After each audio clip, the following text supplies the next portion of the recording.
بسم اللہ الرحمن الرحیم ایاک نعبد و ایاک نستعین۔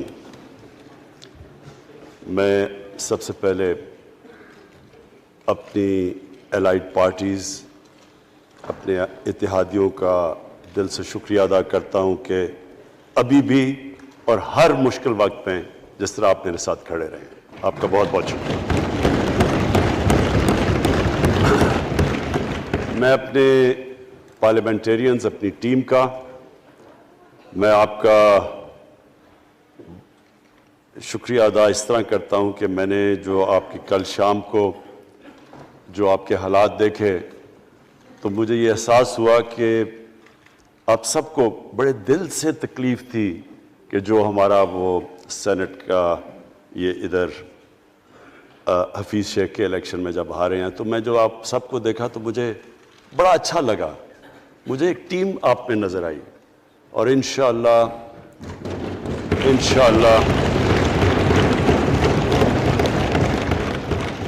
یہ ہماری ٹیم مضبوط ہوتی جائے گی، کیونکہ دیکھیں اللہ کہتا ہے کہ میں تمہارے ایمان کو بار بار آزماؤں گا۔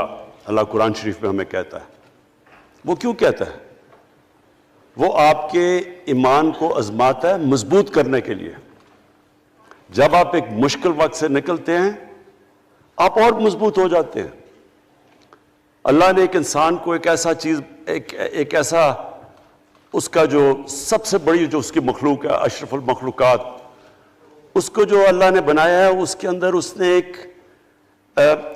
ایک کنڈیشن لگا دی ہے کہ اگر آپ نے بڑا انسان بننا ہے تو مشکل وقت کا سامنا کرو، ریزسٹنس کے ساتھ جاؤ۔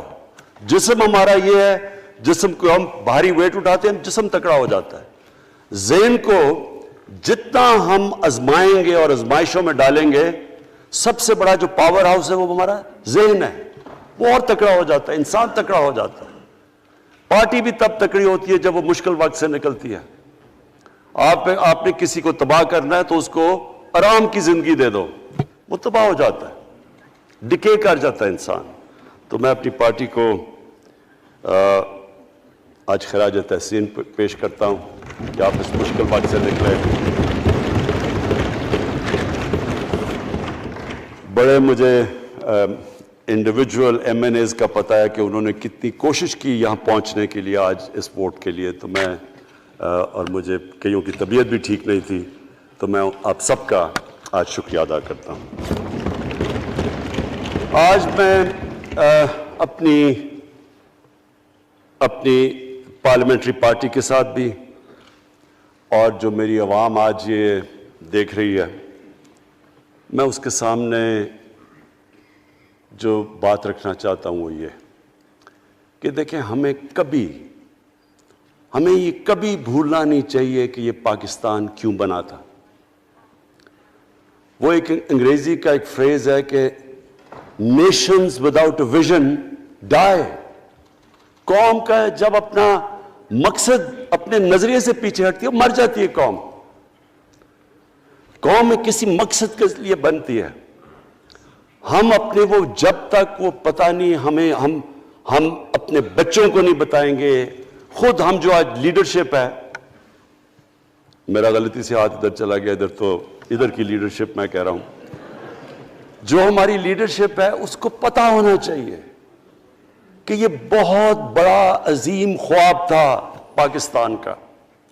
علامہ اقبال کو نہیں پتا تھا کہ اگر پاکستان بنے گا تو آج جس طرح ہمارے 20 کروڑ مسلمان ہندوستان میں رہ جائیں گے تو وہ تو سارے پاکستان میں نہیں آ سکتے تھے۔ تو علامہ اقبال کا کیا وجہ تھی پاکستان خواب دیکھنے کی؟ ان کی وجہ یہ تھی کہ ہم نے ایک دنیا کو مثال دینی تھی، کہ اصل میں ایک ماڈل بنانا تھا کہ اصل میں ایک اسلامی ریاست کیا ہوتی ہے۔ اور وہ بیس کس کے اوپر کر رہے تھے پاکستان کی اسلامی فلاحی ریاست جو ہماری آبجیکٹو ریزولوشن میں ہے؟ نبی صلی اللہ علیہ وسلم کی مدینہ کی ریاست، جو ان کی سنت تھی، جو دنیا کی تاریخ کی پہلی فلاحی ریاست بنی تھی، جس میں بہت بڑے بڑے ماڈرن جو آج کے پرنسپلز، وہ پرنسپلز طے کیے گئے تھے. وہ ریاست بنی تھی، اور وہ ریاست ایک ماڈل ایسا تھا کہ اس کے بعد ایک جن کو کوئی جانتا ہی نہیں تھا، ایک قوم، ایک عرب قبیلوں میں تقسیم ہوئی قوم جس کی حیثیت ہی کوئی نہیں تھی، ان اصولوں کے اوپر چلتے ہوئے یہ دنیا کی تاریخ کا معجزہ ہے جو ہوا اس کے بعد. یہ میں نے شفقت محمود کو کہا بھی ہے کہ ہمارے بچوں کو ہر سکول، چاہے وہ انگلش میڈیم، چاہے اردو میڈیم، چاہے دینی مدرسے، سب کو 8، 7، 8 اور 9 کلاسز میں باقاعدہ سبجیکٹ پڑھائیں کہ نبی صلی اللہ علیہ وسلم کی جو زندگی تھی اور جو مدینہ میں کیا وہ کیا تھی.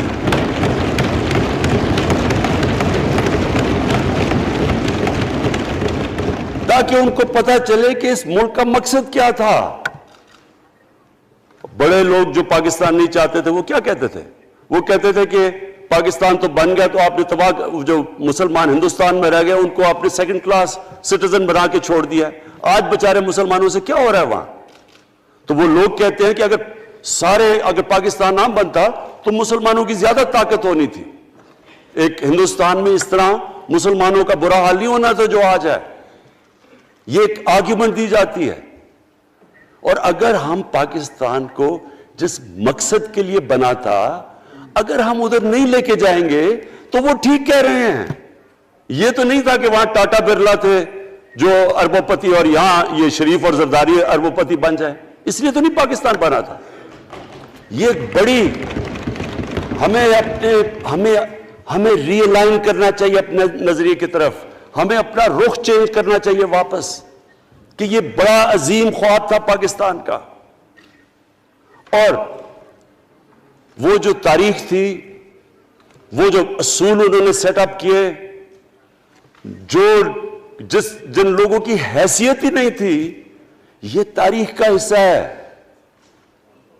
کہ اس کے بعد انہوں نے دیکھتے دیکھتے 15، 20، 30 سالوں کے اندر دنیا کی امامت کی. صرف امامت ہی نہیں کہ وہ تو منگولیوں نے بھی دنیا بڑی جلدی سے فتح کر لی تھی. چنگیز خان نے بھی بڑی جلدی اس کی فوجوں نے فتح کر لی تھی. 100 سال کے بعد وہ ختم ہو گئے تھے. انہوں نے ایک دنیا کی عظیم سیولائزیشن، جو ٹاپ سائنٹسٹ تھے، سارے دنیا کے ٹاپ سائنسدان، ایک عظیم کلچر. اور سب سے بڑی بات جو میں یہ کہنا چاہتا ہوں، انہوں نے اخلاقیات، ایک مورل سٹینڈرڈ سیٹ کی دنیا میں. جب مسلمان گئے انڈونیشیا اور ملیشیا، وہاں تو کوئی مسلمان کی فوج نہیں گئی، وہاں تو کوئی تلواروں سے نہیں فتح کیا. مسلمان تاجروں کا وہاں کردار دیکھ کے لوگ حیران ہو گئے کہ یہ کون لوگ آئے ہیں جو بالکل ان کی مورالٹی ایسی، نہ وہ کوئی دغا بازی کرتے تھے، نہ وہ کوئی دھوکہ دیتے تھے، اپنی زبان پہ کھڑے ہو جاتے تھے. لوگ ان سے امپریس ہو گئے کہ کون سی قوم ہے. دیکھیں اسلام ہم غلط فہمی میں ہیں، یہ سمجھتا ہے کہ تلوار سے اسلام پھیلا تھا. اسلام پھیلا تھا کہ وہ ایک انسان کے کیریکٹر کو ریفارم کرنے آیا تھا. ہم جب اللہ سے مانگتے ہیں، ہم نماز میں ایک ہی چیز مانگتے ہیں کہ اللہ ان کے راستے پہ لگا جن کے تو نے نعمتیں بخشی، ان کے نہیں جو غلط تباہی کے راستے پہ چلے گئے. صرف نماز میں ہم یہ چیز مانگتے ہیں، ہر روز ہم پڑھ کے یہ مانگتے ہیں. یہ 2 راستے ہیں، ایک ہے تباہی کا راستہ، ایک ہے عظمت کا راستہ. نعمتیں کس کو بخشیں؟ اللہ کے پیغمبروں کو. اور جو دنیا کا سب سے عظیم انسان، جو دنیا کا سب سے عظیم لیڈر، جس کو اللہ نے سب سے زیادہ نعمتیں بخشیں، ہمارے نبی صلی اللہ علیہ وسلم. نہ کبھی اس طرح کا انسان آیا ہے، نہ کبھی آ سکتا ہے. تو ہمیں راستہ بتایا کہ ایک ان کا راستہ ہے اور ایک دوسرا راستہ ہے، تباہی کا راستہ ہے. اور وہ جو ان کے راستے پہ چلتا گیا وہ ایک عظیم انسان بنتا گیا. ایک کتاب ہے، میں اپنے لوگوں کو ریکمینڈ بھی کرتا ہوں، کہ دی عرب کانکویسٹ، وہ پڑھنے والی کتاب ہے. اس میں بتاتے ہیں کہ جب مسلمان ایک دم دیکھتے دیکھتے دنیا میں پھیل گئے تو کوئی ایک آدمی نہیں تھا. ایک تو بڑے عظیم سپہ سالار تھا خالد بن ولید، لیکن وہ جو بھی بنتا تھا وہ جنرل عظیم بن جاتا تھا. وہ اس کتاب کے اندر لکھی انگریز نے ہے.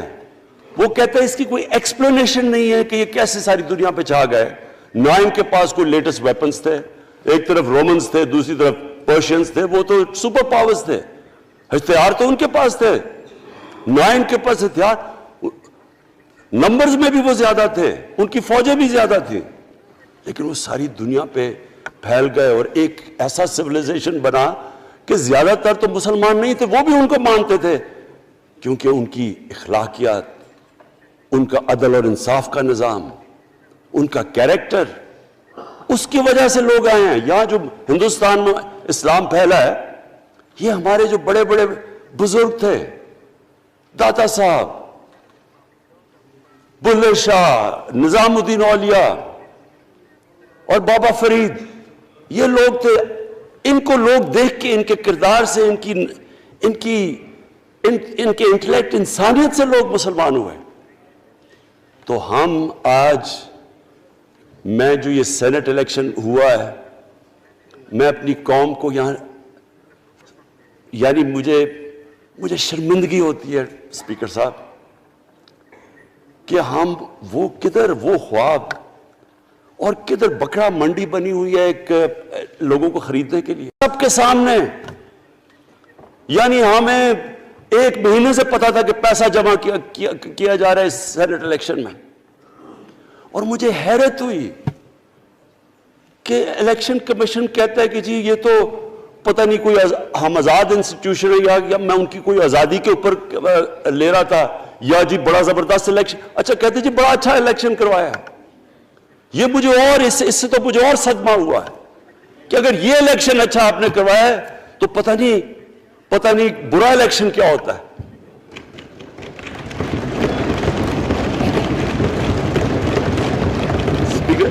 اسپیکر صاحب یہ دیکھیں، مجھے یہ افسوس یہ ہوتا ہے کہ ہم ایک چیز سمجھتے نہیں ہیں.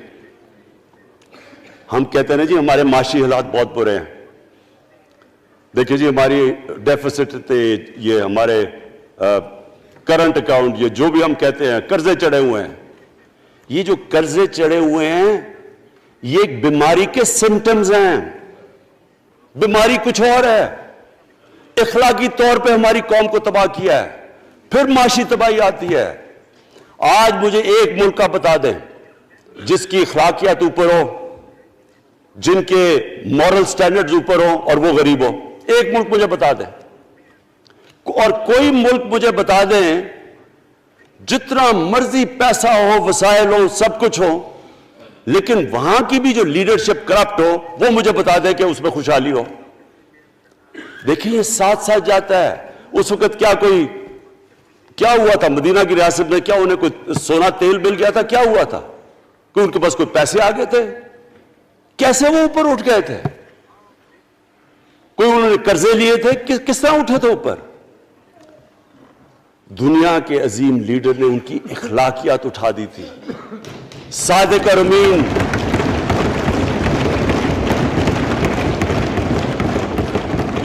ایک قوم، انہوں نے ہمیں بتایا. ہمیں قرآن میں اللہ حکم کرتا ہے کہ ان کی سنت پہ چلو. اللہ جب ہمیں کہتا ہے ان کی سنت پہ چلو، کیا ہم اللہ کو کوئی فائدہ پہنچا سکتے ہیں؟ ہماری بہتری کے لیے کہتا ہے. قرآن شریف میں سب کچھ ہماری بہتری کے لیے اللہ نے، یہ تمہارے لیے بک آف گائیڈنس ہے ہمیشہ کے لیے، اور یہ ہماری بہتری کے لیے ہے. تو وہ جب ہمیں کہتا ہے کہ نبی صلی اللہ علیہ وسلم کے راستے پہ چلو، وہ ہماری بہتری کے لیے کہتا ہے. اور میں جس نے اس عمر میں ساری دنیا دیکھ لیا ہے، اسپیکر صاحب میں آپ کو بتاؤں مجھے تکلیف ہوتی ہے دیکھ کے. جب میں یہ مغربی ملکوں میں جاتا ہوں، اسکینڈینیویا میں، سوئٹزرلینڈ میں، آپ وہاں کے اخلاقی سٹینڈرڈز دیکھیں، ان کی مورل سٹینڈنگز دیکھیں، شرم آئے گی آپ کو کہ جو ہمارے ملک میں ہو رہا ہے. اور یہ جو سینٹ کا الیکشن ہوا ہے، آپ کو افسوس ہوگا کہ ہم وہ کس کی امت ہیں ہم؟ کس کی امت ہیں؟ کس کے نام پہ پاکستان کا مطلب کیا؟ لا الہ الا اللہ، اس پہ یہ ہمارا ملک بنا تھا۔ اور آج دیکھیں ایک کرپٹ آدمی، دنیا میں ثابت کیا ہوا کرپٹ آدمی آصف زرداری، دنیا میں اس کے اوپر لکھا ہوا کہ مسٹر 10%، مضمون لکھے ہوئے ہیں، فلمیں بنی ہوئی ہیں اس کے اوپر، اور اس ملک میں لوگ کہیں جی ایک زرداری سب پہ بھاری، کیا کہ وہ رشوت دیتا ہے اس لیے سب پہ بھاری ہو گیا؟ کیا یہ ہمارا ملک؟ دوسری طرف دیکھیں، دوسری طرف یہاں بیٹھے ہوئے ہمارا لیڈر نواز شریف، اور نواز شریف ایک ڈاکو، ملک کو 30 سال سے لوٹ کے ملک سے باہر بھاگا ہوا ہے، جھوٹ بول کے باہر بھاگا ہوا ہے، سارے ملک کے سامنے ہمیں کیبنٹ میں ہمیں 6 گھنٹے میں بتایا جی اس کو یہ بھی بیماری ہے، اس کو یہ بھی بیماری ہے، اس کو یہ بھی بیماری ہے، وہ شاید وہ جہاز پہ بھی نہ چڑھ سکے، وہ شاید مر جائے گا۔ شیرین کے آنسو آ گئے کیبنٹ میں، اور شیرین کے آنسو آنے آسان کام نہیں ہے اسپیکر صاحب۔ تو ہم نے اس کو وہاں جیسے وہ جہاز پہ چڑھا، جیسے وہاں گیا وہ ایک دم ہی تبدیل، اور آج وہاں جا کے تقریریں کر رہا ہے، وہاں بیٹھ کے اسکیمیں کر رہا ہے، وہاں بیٹھ کے پلاننگ کر کے جی اسے اتنا پیسہ دو، ادھر پیسہ کھلاؤ۔ ساری ان کی ایک کوشش ہے، جب سے ہم 2.5 سال سے حکومت آئی ہے، یہ سارے بڑے بڑے ڈاکو اکٹھے ہو کے یہ سمجھ رہے ہیں کہ عمران خان کو کرسی کا اتنا شوق ہے کہ اس کے اوپر اتنا پریشر ڈالو کہ یہ جی ہمیں جس طرح جنرل مشرف نے این آر او دیا تھا یہ بھی دے دے گا۔ جنرل مشرف، فوج اس کے نیچے، عدلیہ اس کے کنٹرول میں، ساری میں کیونکہ میں ادھر ممبر پارلیمنٹ تھا، اپوزیشن نہ ہونے کے برابر، جو اپوزیشن کے اندر جو مین آدمی تھا فضل الرحمان، وہ اس کے ساتھ ملا ہوا تھا، وہ 2 نمبر ہمیشہ سے تھا،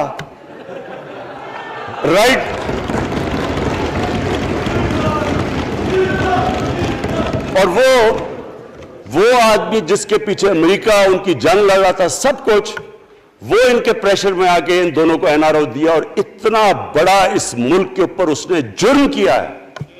ان دونوں نے آ کے این آر او لے کے دونوں ہاتھوں سے ملک لوٹا، اس کے بعد دونوں نے اس ملک کے اوپر 4 گنا زیادہ قرضہ چڑھایا۔ اسپیکر صاحب 6,000 ارب سے ہمارا قرضہ جو ٹوٹل لائبلٹیز 30,000 ارب پہ پہنچا دی۔ آج ہمارے اوپر کیا مسئلہ ہے؟ ہمیں یہ قرضوں کی قسطیں دیتے ہوئے بیچارے لوگوں کے اوپر بوجھ ڈالنا پڑتا ہے۔ یہ جو مہنگائی ہے اس کے بعد میں بعد میں بات کرتا ہوں، لیکن پہلے یہ بات کمپلیٹ کر لوں کہ دیکھیں اسپیکر صاحب، میں یہ 2.5 سال سے تماشے دیکھ رہا ہوں۔ یہاں پہلے دن پرائم منسٹر بن کے پرائم منسٹر تقریر کرنے جا رہا ہے، کھڑے ہو کے تقریر نہیں کرنے دی۔ کیوں تقریر نہیں کرنے دی؟ کیونکہ ان کو پہلے دن سے ڈر تھا کہ یہ ہمارے جو کرپشن کے کیسز یہ معاف نہیں کرے گا۔ کرپشن کے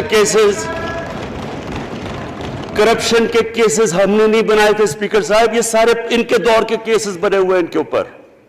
آپس میں تو ان کا مکمکا تھا، اپنا نیب کا چیئرمین آپس میں مل کے کیسز ان کے بند کر رہا ہے۔ عدلیہ اس وقت کی عدلیہ وہ ان کے ہاتھ میں تھی، ان کو تو مسئلہ ہی کوئی نہیں تھا۔ وہاں $60 ملین آصف زرداری کا سوئٹزرلینڈ میں پڑا ہوا ہے، وہ جج کہہ رہا ہے کہ واپس لے کے آؤ۔ وہ یوسف رضا گیلانی جو یہاں سے سینیٹر بنا ہے، وہ پاکستان کا $60 ملین پڑا ہوا ہے سوئٹزرلینڈ میں، وہ جج کہہ رہا ہے کہ واپس لے کے آؤ۔ وہ کہتے نہیں جی میں نہیں خط لکھتا، بھئی آپ کے باپ کا پیسہ تھا، پاکستانی قوم کا پیسہ تھا، اس کے اوپر وہ ڈسکوالیفائی ہو جاتا ہے۔ وہ ایسے پھر ہے جس طرح نیلسن منڈیلا کہیں ڈسکوالیفائی ہو گیا۔ اسپیکر صاحب میں یہ چیزیں آپ کو اس لیے بتا رہا ہوں، میں تو ان کو 30 سال سے جانتا ہوں۔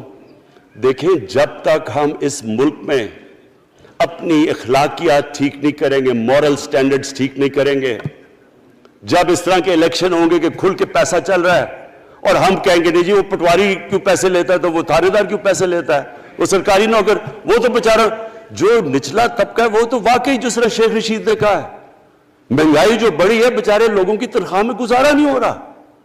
ان کو ہم کہہ رہے ہیں کہ آپ بالکل ایماندار بنے، اور یہ جن کا اتنا ان کے پاس پیسہ ہے اسپیکر صاحب، میں آپ کو یقین سے کہتا ہوں ان کو خود نہیں پتا کہ ان کا کتنا پیسہ باہر پڑا ہے۔ اتنا 30 سال سے چوری کر رہے ہیں یہ پیسہ، اور 30 سال سے پیسہ چوری کر کے اب ان کی کوشش یہ ہے کہ عمران خان کے اوپر پریشر ڈالو سارے چور مل کے کہ جی کبھی ہم گورنمنٹ گرا دیں گے، کبھی ہم وہ نکلاتے ہیں وہ۔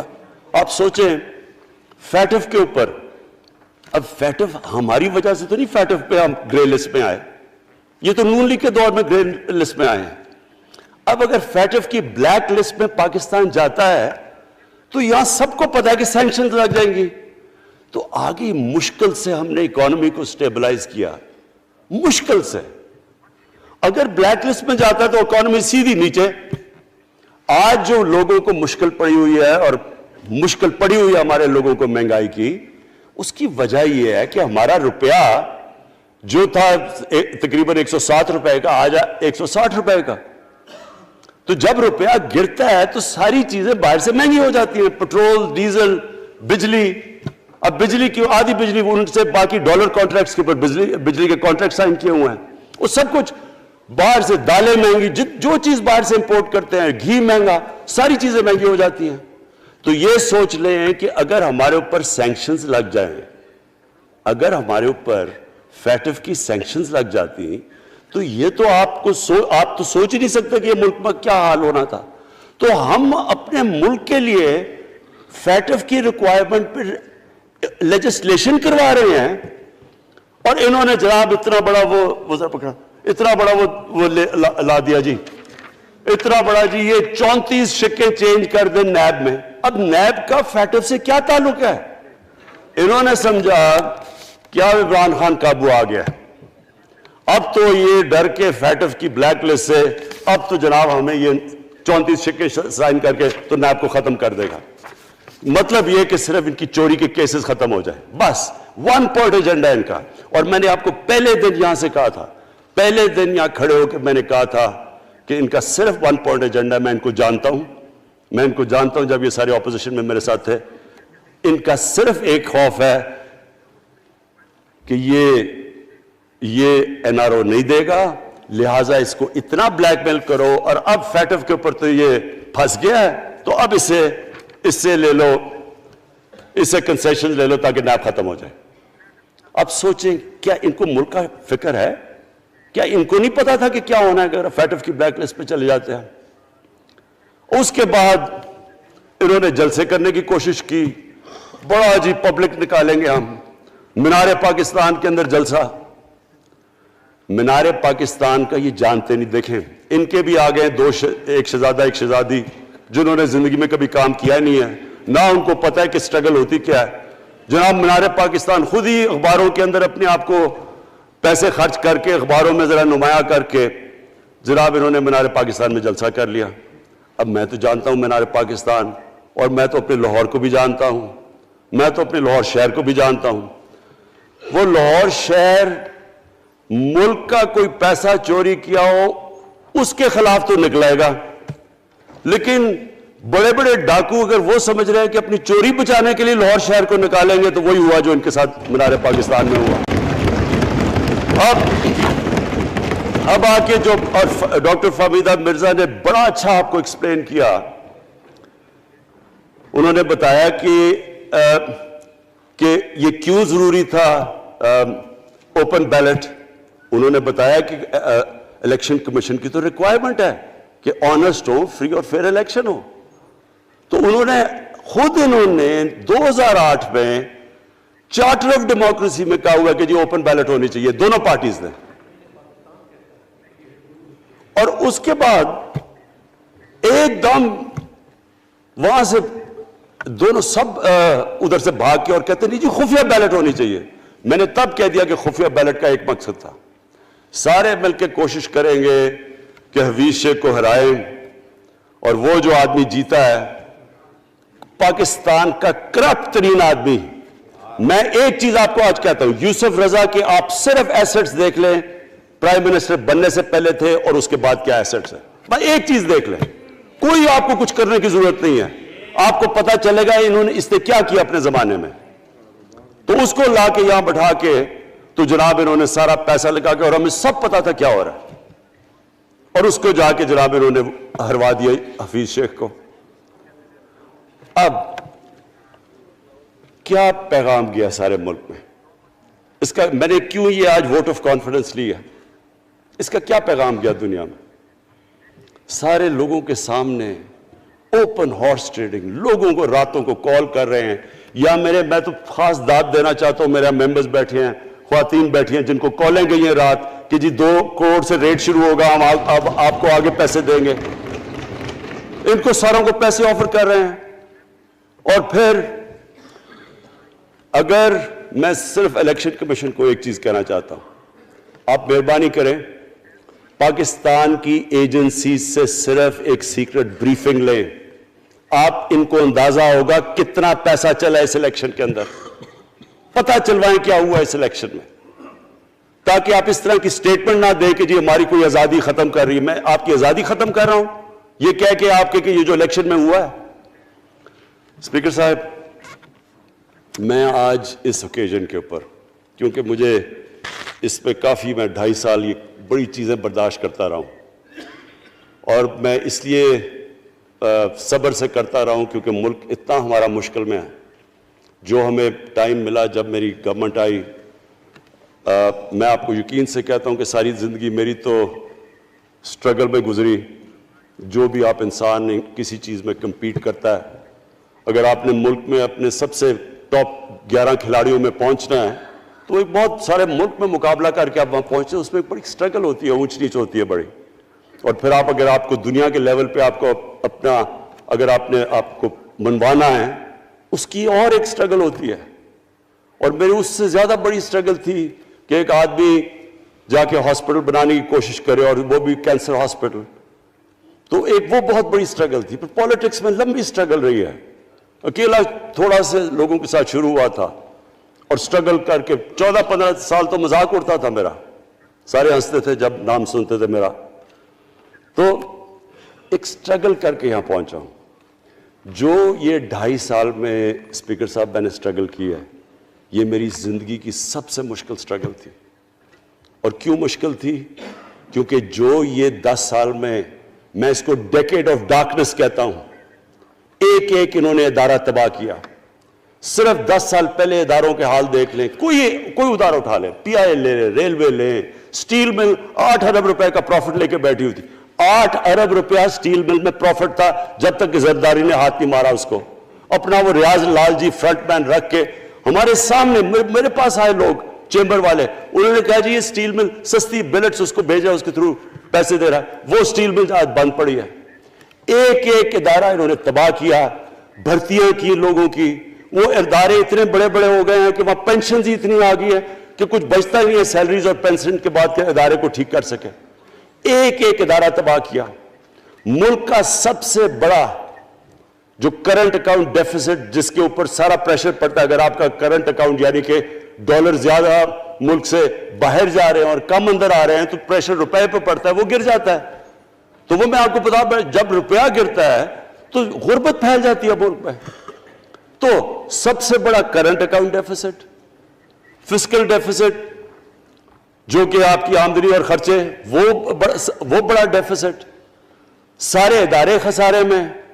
پاور کانٹریکٹس جو انہوں نے سائن کیے اسپیکر صاحب, یہ عمر ایوب آپ کو بتائے گا, وہ یعنی ایسے لگ رہا تھا کہ کسی دشمن نے آ کے ایک ملک کو نقصان پہنچانے کے لیے پاور کانٹریکٹ سائن کیے. ان کے اندر وہی پاور پروجیکٹس آپ کہیں اور دیکھ لیں, کسی اور ملک میں, بلکہ اپنے ملک میں دیکھ لیں, اور وہ دیکھیں کہ انہوں نے کس پیسے بنائے, وہ کس پیسے پہ. گیس کا کانٹریکٹ سائن کیا ہم نے آ کے اسی ملک سے 30% کم پیسے پہ گیس کا کانٹریکٹ سائن کیا, ان کا ہی کانٹریکٹ چینج کیا. ساری گورنمنٹ, جب اوپر سے پرائم منسٹر لگا ہوا پیسے بنانے, پرائم منسٹر ایک نوکری کر رہا ہے کس کے لیے؟ ایک دبئی کی کمپنی کے لیے. کبھی دنیا میں سنا ہے اس طرح؟ کبھی یہ مذاق سنا ہے جی کہ ملک کا پرائم منسٹر کسی دنیا کو دبئی کی کمپنی کے اندر نوکری کر رہا ہے؟ ادھر سے یہاں ڈیفنس منسٹر, ان کا فورن منسٹر, وہ دبئی کی کمپنی سے نوکری کر رہا ہے. اور وہ ایک انٹیریئر منسٹر، وہ کوئی سنا ہے سنتری بنا ہوا تھا کسی سعودی عربیہ کی کمپنی میں، مجھے نہیں پتا. کبھی یہ سنا ہے یہ ملک سے کسی ملک سے ایسا مذاق ہوا ہے؟ یہ سارے طریقے تھے اس ملک سے پیسہ منی لانڈر کر کے باہر لے جانا. آج مجھے یہ بتائیں، میں یہ جو سارے ہماری اپوزیشن ہے، میں ان سے سوچتا ہوں، میں کئی دفعہ ان کی شکلیں دیکھ کے پوچھتا ہوں ان سے کہ کیا آپ واقعی سمجھتے ہیں کہ آپ دونوں کے لیڈر ایماندار ہیں؟ کیا یہ واقعی سمجھتے ہیں کہ ان کی جو یہ دولتیں بڑی ہیں یہ ایمانداری سے بنی ہیں؟ یعنی کیا ان کو کوئی ملک کی فکر نہیں ہے کہ یہاں کا پیسہ، کیا ان کے بیٹے ہیں، میں مجھے یہ بتائیں، 3 دفعہ ملک کا پرائم منسٹر، اس کے دونوں بیٹے باہر بیٹھے ہوئے ہیں. میں لندن کو جانتا ہوں اسپیکر صاحب، وہ اربوں اربوں روپے کی پراپرٹی ہے، وہاں کے بڑے بڑے رئیس ان ایریاز میں نہیں رہ سکتے جدھر ان کے 2 بیٹے رہ رہے ہیں. ملک سے بھاگ گئے جی، ہم پاکستانی شہری نہیں ہیں. کیوں پاکستانی شہری نہیں؟ کیوں یہاں بتا ہی نہیں سکتے کہ وہ پیسہ کدھر سے آیا جو انہوں نے اتنی بڑی پراپرٹیز لی ہوئی ہیں. اور یہ کچھ نہیں ہے جو انہوں نے بنامی پراپرٹیز لی ہوئی ہیں. کسی کو اندازہ ہی نہیں ہے ان کا کتنا پیسہ باہر پڑا ہے. زرداری کے پاس کیا تھا پہلے، اس کی جو باہر پراپرٹیز ہے. تو کیا ان لوگوں کو نہیں پتا کہ اس ملک کا پیسہ چوری کر کے یہ باہر لے کے جا رہے ہیں اور یہ پھر بھی ان کی سپورٹ کر رہے ہیں؟ اور یہ جو سینٹ کا الیکشن، کیا انہیں نہیں پتا کہ بڑا جی عقل مند پولیٹیشن ہے زرداری، لوگوں کو رشوت دے کے ان کو خرید رہا ہے؟ ساری قوم کے سامنے یہ ہو رہا ہے. میں یہ صرف آخر میں یہ کہنا چاہتا ہوں اس ایشو کو ختم کرتے ہوئے کہ دیکھیں اسپیکر صاحب، کوئی ملک آگے نہیں بڑھ سکتا ایسے. میں اکیلا عمران خان کو کرپشن کر کے کرپشن نہیں ٹھیک کر سکتا. میں عدلیہ کو کیا کیسز تو عدلیہ میں یا نیب کے اندر ہے، میرا تو ان کے اوپر کوئی کنٹرول نہیں ہے. میں آج پاکستان کی عدلیہ کو اور نیب کو، جو آپ کو میری گورنمنٹ سے مدد چاہیے ہے کنوکشنز کرنے کے لیے، ساری چیزیں ایک طرف، یہ اس ملک کا سب سے بڑا مسئلہ ہے. جب تک آپ لوگوں کو سزا ہی نہیں دیں گے،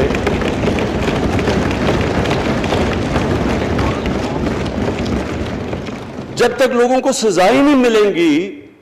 دیکھیں جی، کسی معاشرے میں جب سزا اور جزا ہی نہیں ہے، صرف غریب آدمی جیل میں جائے، طاقتور جلسے کرنے شروع ہو جائے کہ جی مجھے این آر او دو، وہ نیب کے عدالت سے نکلتے ہیں، پھول پھینک رہے ہیں ان کے اوپر. اربوں روپے کی چوری کی ہوئی ہے انہوں نے. وہ تو اسپیکر صاحب، میں ایک معاشرہ کرپشن کے خلاف لڑتا ہے. آپ جتنے مرضی قانون بنا دیں، وہ کرپشن کے خلاف، وہ کرپشن نہیں ختم کر سکتے. معاشرہ فیصلہ کرتا ہے کہ ہم نے اس ملک میں کرپشن نہیں ہونے دینی. معاشرے کی اخلاقیات ایسی ہونی چاہیے کہ جو کرپٹ آدمی ہو وہ کبھی اس کی شکل نہ دکھا سکے پبلک کے اندر. جو میڈیا کا رول ہے، میں اپنے میڈیا والوں کو بھی کہنا چاہتا ہوں، جو اسحاق ڈار سے کیا تھا ہارڈ ٹاک میں اسٹیون سیکر نے، وہ ہر جگہ یہ ہوگا. آپ جب بھی کسی بھی مغربی معاشرے میں کسی نے پبلک کا پیسہ چوری کیا، اس کی جرات نہیں ہوگی ٹی وی پہ جانے کے لیے. میں نے تو وہاں دیکھا ہوا ہے، بڑے بڑے نام، ایک دھبا لگتا ہے آپ کے اوپر کرپشن کا کیس، آپ سارے میڈیا سے باہر ہو جاتے ہیں. یہاں ہر روز شام کو بیٹھ کے اربوں روپے کی کرپشن کی ہوئی ہے، ان کو کسی نے قتل کیے ہوئے ہیں، اور آرام سے بیٹھ کے جناب میں لیکچر دے رہے ہوتے ہیں. اسپیکر صاحب، معاشرہ لڑتا ہے، اس کے اندر ہمیں سب کو مل کے اپنے ملک کو اگر بچانا ہے، معاشی طور پہ بھی بچانا ہے، پہلے ہمیں اپنے اخلاقی سٹینڈرڈز ٹھیک کرنے پڑیں گے. سارے ملک کو مل کے لڑنا پڑے گا. اگر ہم نے اپنے بچوں کے مستقبل کو بچانا ہے، اپنی آنے والی جنریشنز کو بچانا ہے، اس ملک کو ایک عظیم ملک بنانا ہے، تو وہ شروع ہوگا جب ہم مدینہ کے ریاست کے سب سے بڑے اصول عدل اور انصاف، کیونکہ انصاف اور عدل جب ایک معاشرے میں آ جاتا ہے، جب ایک معاشرہ کھڑا ہو جاتا ہے میریٹوکریسی کے اوپر، جب ایک معاشرے میں صرف ایک جو کرپٹ جتنا مرضی طاقتور ہو وہ جیل میں جاتا ہے اور عام آدمی اوپر آ سکتے ہیں، وہ معاشرہ تب آگے بڑھتا ہے. تو میں میں صرف اس کے اوپر یہ کہنا چاہتا ہوں کہ مجھے ساری قوم کی اس میں مدد کی ضرورت ہے. میں اپنی ساری زندگی کوشش کر چکا ہوں اور کرتا رہوں گا. میں تو اپنی پارٹی کو یہ بھی کہا تھا کہ اگر میری پارٹی ساری بھی چھوڑ دے میں اکیلا بھی ان کے خلاف لڑتا رہوں گا. میں تو کبھی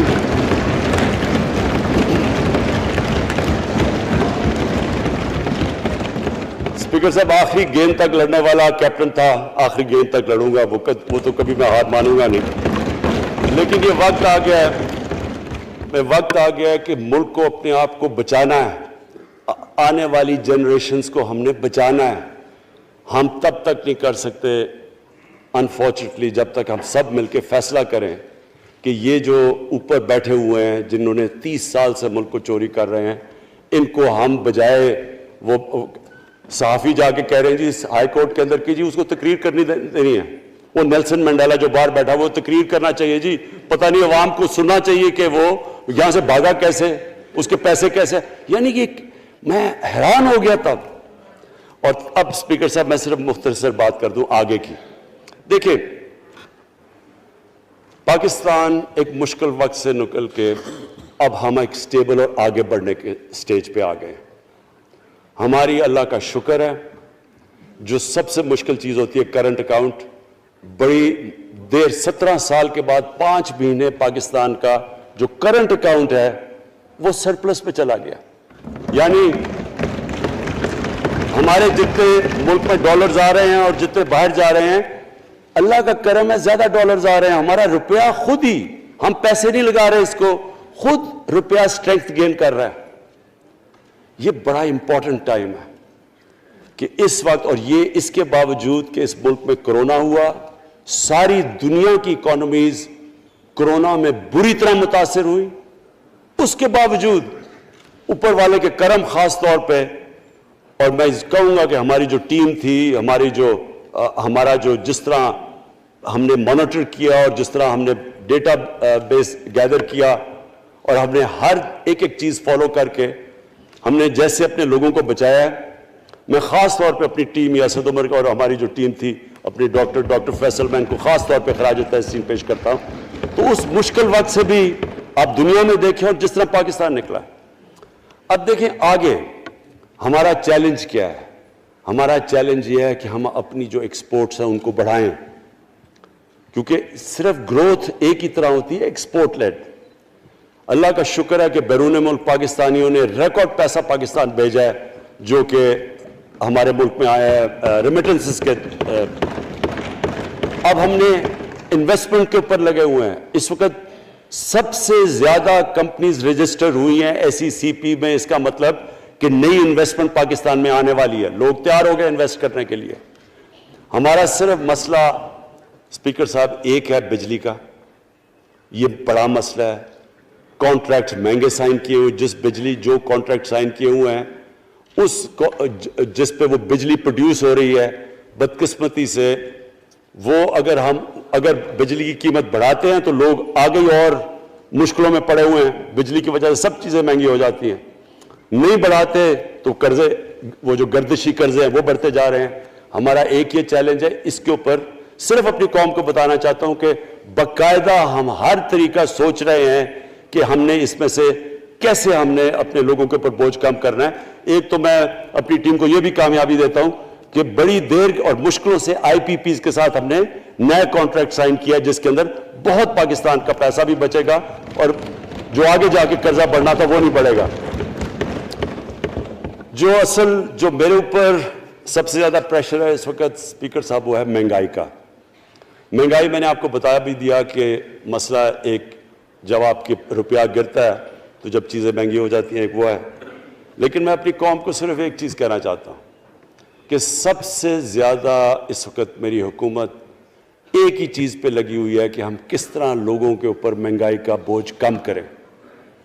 اس کے لیے ہم بڑی بڑی چیزیں آپ کے سامنے لے کے آئیں گے آنے والے دنوں میں, جس میں کوشش یہ ہے کہ ہم اپنے ملک میں جو سارا نچلا طبقہ ہے ان کو سبسڈائز کریں, اپنے اساس پروگرام کے ذریعے ان کو ڈائریکٹلی ہم فنڈ کریں. یہ انشاءاللہ آپ کے ساتھ آئے گا. ابھی میں نے ایکسپیریمنٹ ایک اور شروع کر دیا, وہ ایک ہفتے تک ابھی ٹرائل پہ ہے کہ ہم ایک پروگرام لے کے آ رہے ہیں کوئی بھوکا نہ سوئے.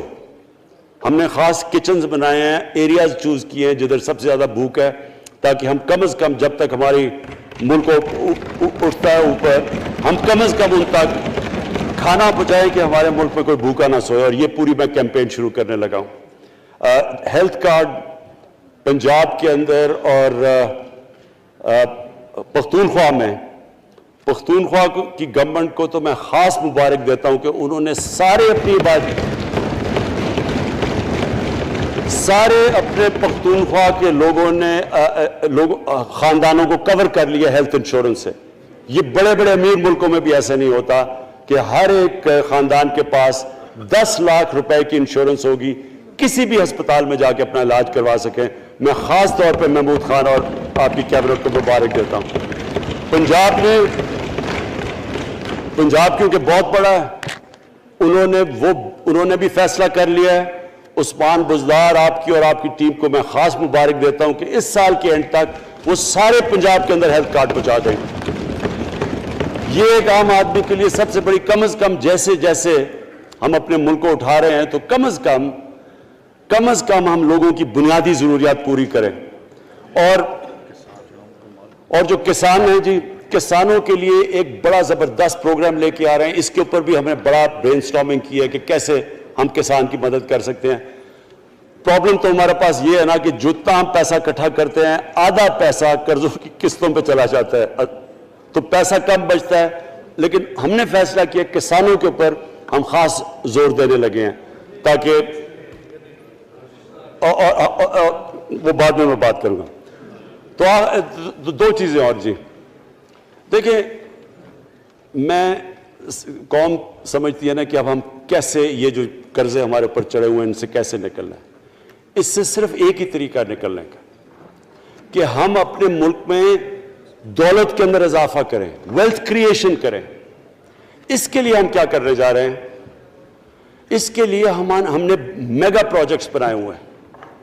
ایک ہے راوی سٹی لاہور, دوسرا اس وقت ایک والٹن کے اوپر ایک ہم بزنس سینٹر بنانے لگے ہیں لاہور کا, وہ بہت میگا پروجیکٹ ہے. اور پھر تیسرا جو ہے ایک جزیرہ بنڈل آئلینڈ کراچی سے تھوڑے 1-2 کلومیٹر کے فاصلے پہ. ان سے یہ کیوں کرنے جا رہے ہیں, میں صرف لوگ سمجھیں کہ کیوں. ایک تو یہ ہمارے شہر پھیلتے جا رہے ہیں, جتنا شہر پھیلتا جائے گا نہ آپ ان کو سیوریج دے سکتے ہیں, نہ پانی دے سکتے ہیں, نہ صفائی کر سکتے ہیں. تو جو دنیا کے ماڈرن سٹیز ہیں وہ اوپر جاتے ہیں, یعنی وہ بلڈنگ اوپر جاتی ہے, بجائے اگر آپ پھیلتے جائیں تو مشکل ہو جاتا ہے سرو کرنا. تو ایک تو ماڈرن سٹیز پہلی دفعہ بنا رہے ہیں پاکستان میں اسلام آباد کے بعد. ایک وہ راوی سٹی, وہ بہت ضروری ہے. اس سے لاہور کا جو پانی نیچے جاتا جا رہا ہے وہ ہم وہاں بیراج بنا کے پانی اس کا بچانے لگے ہیں. اور دوسرا ماحولیات کے لیے وہاں ہم بہت بڑے پیمانے پہ اربن فارسٹ اور درخت اگانے لگے ہیں, کیونکہ وہاں لاہور میں بہت بڑا پرابلم ہے اس کا. وہی بنڈل آئلینڈ کا بھی مقصد یہ ہے کہ وہاں سارا سیوریج جا رہا ہے کراچی کا, اس کی سیوریج کو ٹریٹ کریں اور ایک ماڈرن سٹی بنائیں, بجائے کراچی پھیلتے پھیلتے حیدرآباد پہنچ جائے. ایک پوری اوپر سٹی بنائیں جو ایک ماڈرن سٹی ہو. تو لیکن اس کا اصل مقصد یہ ہے کہ اس سے پیسہ جنریٹ ہوگا, اربوں کھربوں روپیہ ہم جنریٹ کریں گے, اور اس پیسے سے ہم پھر یہ قرضے واپس کریں گے. اور دوسری چیز, باہر سے انویسٹمنٹ آئے گی.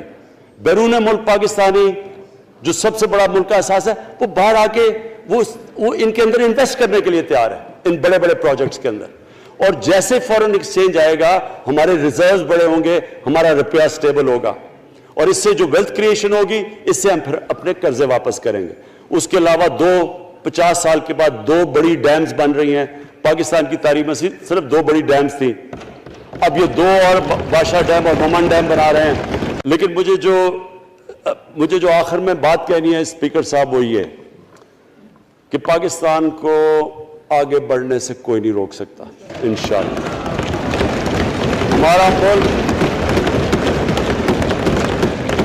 ہمارے ملک میں, کیونکہ میں شاید ہی لوگ اتنا اپنے ملک کو انہوں نے اس طرح دیکھا جیسے میں نے سارا ملک پھیرا ہوا ہوں. اللہ نے ہر قسم کی نعمت دی ہے. اس ملک میں جو پوٹینشل ہے شاید ہی کسی ملک میں ہے. اس کا جو لوکیشن ہے جیو اسٹریٹجک وہ بھی شاید ہی کسی ملک کے پاس ہے. 12 موسم اللہ نے دیے ہوئے ہیں یہاں اوپر سے لے کے نیچے تک, کچھ بھی اگا سکتے ہیں. زرخیز زمین ہے جس کو ہم صحیح طرح استعمال نہیں کر پا رہے کیونکہ ہماری ساری پروڈکٹیوٹی بڑی کم ہے, ٹیکنیکس بڑی پرانی ہے. چائنا کے ساتھ مل کے اس طرف بھی ہم جا رہے ہیں کہ اپنی پروڈکٹیوٹی بڑھانے کے لیے. اس ملک کے اندر سب سے بڑی چیز ایک نوجوان آبادی ہے. اور آگے جو ایک جو جسے کہتے ہیں کہ اگلی جو ریولوشن, 4th انڈسٹریل ریولوشن کے بعد یہ جو ٹیکنالوجی کی ریولوشن آ رہی ہے, اس میں ہمارے پاس ایک ینگ آبادی ہے اور اس کے اوپر اب ہم پورا زور لگائیں گے.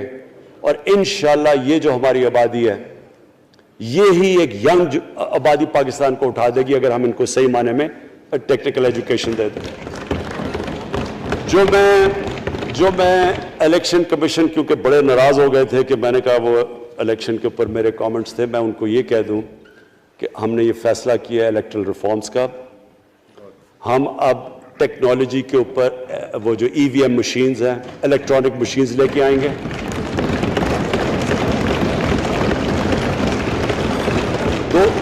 دو چیزیں کر رہے ہیں. اوورسیز پاکستانیز کے لیے اب پورے لگے ہوئے ہیں کہ اوورسیز پاکستانیز بھی ووٹ ڈال سکیں, اور دوسری چیز الیکٹرانک مشینز لے کے آ رہے ہیں. اور کیونکہ یہ الیکٹرانک مشینز کے بغیر ہمیں الیکشنز نہیں کرنے چاہیے, نہیں تو جو ہارتا ہے وہ کہتا جی دھاندلی ہو گئی. ہم نے اس طرح کا سسٹم لے کے آ رہے ہیں کہ امریکہ کے اندر جب ڈونلڈ ٹرمپ نے کہا کہ الیکشن میں دھاندلی ہوئی ہے, سارے انہوں نے جب الیکشن کھولا تو ایک بھی وہ نہیں ثابت کر سکے دھاندلی ہوئی کیونکہ الیکٹرانک مشینز تھی, ان کے پاس وہ سسٹم تھا. انشاءاللہ وہ سسٹم لے کے آ رہے ہیں تاکہ ہمیشہ کے لیے آگے سے یہ چیز ختم ہو جائے کہ جو ہارا تھا وہ ہار مانے گا, جو جیتے گا وہ جیت. جس طرح کہ انشاءاللہ ہماری حکومت کرے گی, جس طرح کہ ایز کیپٹن پاکستان دنیا کی کرکٹ کی تاریخ میں پہلی دفعہ نیوٹرل امپائرز میں لے کے آیا تھا. بہت بہت شکریہ.